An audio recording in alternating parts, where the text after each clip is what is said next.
মোহাম্মদ ইব্রাহিম, আপনার জমিতে ওটা কি জাত লাগাইছেন? আমি লাগাইছি এগ্রিকোলা কোম্পানির কিং লিডার। এগ্রিকোলা কোম্পানির কিং লিডার।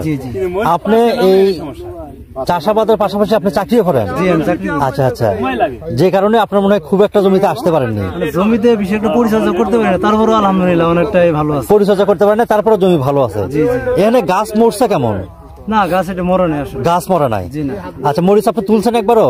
তুলছি তো, 2 তোলা দিছি। 2 তোলা দিচ্ছেন, বিক্রি করছেন বাজারে? জি, বিক্রি করছি। কত টাকা করে বিক্রি করছেন? আমি এটা দাম পাইছি 110 টাকা কেজি। 110 টাকা কেজি প্রথম বিক্রি করছেন? জি জি। যখন আপনি 110 টাকা কেজি বিক্রি করছেন তখন অন্য জাতের মরিচের দাম কত ছিল? অন্য জাতের গুলো ছিল 80 টাকা, 70 টাকা। 70 টাকা 80 টাকা, তার মানে দোকানে কেজিতে আপনি 40 টাকা করে বেশি পাইছেন। 40 টাকা ডিফারেন্স। 40 টাকা ডিফারেন্স ছিল তখন, না? এটা বাজারে নিয়ে গেলে চাহিদা কেমন হয়? চাহিদা অনেক। এটা তো আসলে কারেন্ট মরিচ হিসেবে টানে না সবাই। কারেন্ট মরিচ হিসেবে টানে না? ছিঁড়ে নিয়ে যায়, কি কর? হ্যাঁ, মরিচ ছিঁড়ে নিয়ে যায়। ছিঁড়ে নিয়ে যায়। আচ্ছা আচ্ছা আচ্ছা, মানে কি পাগল হয়ে যায়? পাগল হয়ে যায়। এটা কালার কেমন? কালার অনেক সুন্দর, চিকচিক করে কালো মরিচ। চিকচিক করে। এই মরিচ পাইলে অন্য মরিচ আর নেয় না? এটা চাহিদা বেশি। এই মরিচ থাকলে অন্য মরিচ আর নেয় না? আগে এটা নেয়? আগে এটা থাকতে অন্যরা নেয় না, যখন এটা না পায় তখন অন্যরা নেয়। এটা নাম কি চাচা? King leader.